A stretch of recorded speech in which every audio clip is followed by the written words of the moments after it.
यहाँ इतिहास का जादू है और भविष्य की जद्दोजहद। यहाँ पेशवाओं की परंपरा है और आईटी की क्रांति। ये वह शहर है जो पुराने और नए के बीच एक खूबसूरत संतुलन बनाता है। ये है हमारा पुणे शहर, सिर्फ एक जगह नहीं बल्कि एक जीती जागती इतिहास की किताब। चलिए चलते हैं इस किताब के पन्नों से गुजरते हुए प्राचीन काल से लेकर आज के आधुनिक दौर तक। ले पुणे का इतिहास बहुत पुराना है। ईसा पूर्व 400 के आसपास ये भूमि पुण्यवती या पुनाका के नाम से जानी जाती थी। मुला और मुता नदियों के संगम पर बसा यह गांव समृद्धि और धार्मिक महत्व का केंद्र था। राष्ट्रकूट और यादव साम्राज्य के दौरान यहाँ वास्तुकला का विकास हुआ। आज भी मौजूद पाटलेश्वर मंदिर इसी दौर का एक ही पत्थर को तराश कर बनाया गया एक अद्भुत स्मारक है। लेकिन असली विकास तब शुरू हुआ जब मराठा साम्राज्य का उदय हुआ। सन 1620 के आसपास छत्रपति शाहू महाराज ने पेशवा बाजीराव प्रथम को पुणे शहर दिया और फिर शुरू हुआ पुणे का स्वर्णिम दौर। बाजीराव ने यहाँ एक बद्दावाड़ा बनाने का फैसला किया, शनिवार वाड़ा। ये मराठा साम्राज्य की नई राजधानी बनने वाली थी। उनके नेतृत्व में पुणे सिर्फ एक शहर नहीं रहा बल्कि एक साम्राज्य का प्रशासनिक, सैन्य और सांस्कृतिक केंद्र बन गया। उनके बाद आए नाना साहेब पेशवा।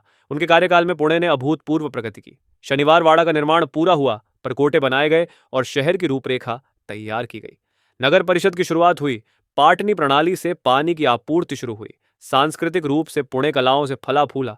लेकिन इतिहास में उतार चढ़ाव आते हैं। 1795 में शनिवार वाड़ा में भीषण आग से स्वर्णिम युग का अंत हुआ और 1818 में अंग्रेजों के साथ हुए तीसरे एंग्लो मराठा युद्ध ने पेशवाई का खात्मा कर दिया।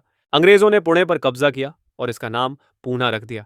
लेकिन उन्होंने एक ऐसा काम किया जिसने पुणे का भविष्य ही बदल दिया, शिक्षा। सन 1951 में सरकारी संस्कृत कॉलेज और सन 1885 में फर्ग्यूसन कॉलेज जैसे संस्थान स्थापित हुए। पुणे देश के शैक्षणिक केंद्र के रूप में उभरा। इसी जमीन से स्वतंत्रता संग्राम के बीज फूटे। लोकमान्य तिलक, गोपाल कृष्ण गोखले, महात्मा फुले, आगरकर जैसी महान विभूतियां यहां से निकली। तिलक ने गणेशोत्सव जैसे सार्वजनिक उत्सवों के जरिए लोगों के दिलों में देशभक्ति की ज्वाला जलाई।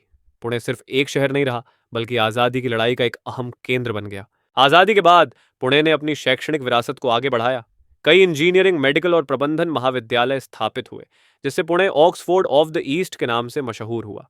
1960 और 70 के दशक में पुणे ने औद्योगिक क्रांति का अनुभव किया। भारत सरकार की नीतियों के चलते पुणे की सीमा पर हड़पसर, भोसरी जैसी औद्योगिक एस्टेट बसी। टाटा, बजाज, थेल्स जैसी बड़ी कंपनियों ने यहाँ कारखाने लगाए और फिर आई 1990 के दशक की सूचना प्रौद्योगिकी आईटी की लहर। इसने पुणे का रूपांतर कर दिया। हिंजवाड़ी, मागरपट्टा, खड़ाड़ी जैसे आईटी पार्क खड़े हो गए। देश विदेश से हजारों युवा यहाँ नौकरी की तलाश में आने लगे। पेशवाओं का शहर अब आईटी हब बन गया था। आज का पुणे तेजी से बदलते शहर का है। यहाँ दुनिया भर से लोग आते हैं, जिससे यह एक अंतर्राष्ट्रीय कॉस्मोपॉलिटन शहर बन गया है। चाय और पुणेरी चटनी के साथ साथ इटालियन कॉफी और चाइनीज नूडल्स के स्वाद भी मिलते हैं। लेकिन इस तेज विकास ने चुनौतियां भी पैदा की हैं। ट्रैफिक की भीड़, वाहनों का प्रदूषण, पानी की कमी और जगह की किल्लत बड़ी समस्या बन गई है। फिर भी पुणे अपनी पहचान बनाए हुए है। मेट्रो रेल जैसी परियोजनाओं के जरिए शहर आधुनिक सुविधाओं से लैस हो रहा है। शिवाजी, पेशवा और तिलक की विरासत को संभालने वाले संग्रहालय और स्मारक यहाँ मौजूद हैं। पुणे सिर्फ एक शहर नहीं, एक एहसास है। पुणे की यह कहानी सिर्फ एक शहर की नहीं है बल्कि उन लोगों की है जो यहाँ रहते हैं, इसे बनाते हैं और इसे प्यार करते हैं। यह शहर हमेशा बदलता रहा, हमेशा विकसित होता रहा, लेकिन हमेशा अपनी जड़ों से जुड़ा रहा। यही इसकी खासियत है। इतिहास का अंत और भविष्य की शुरुआत।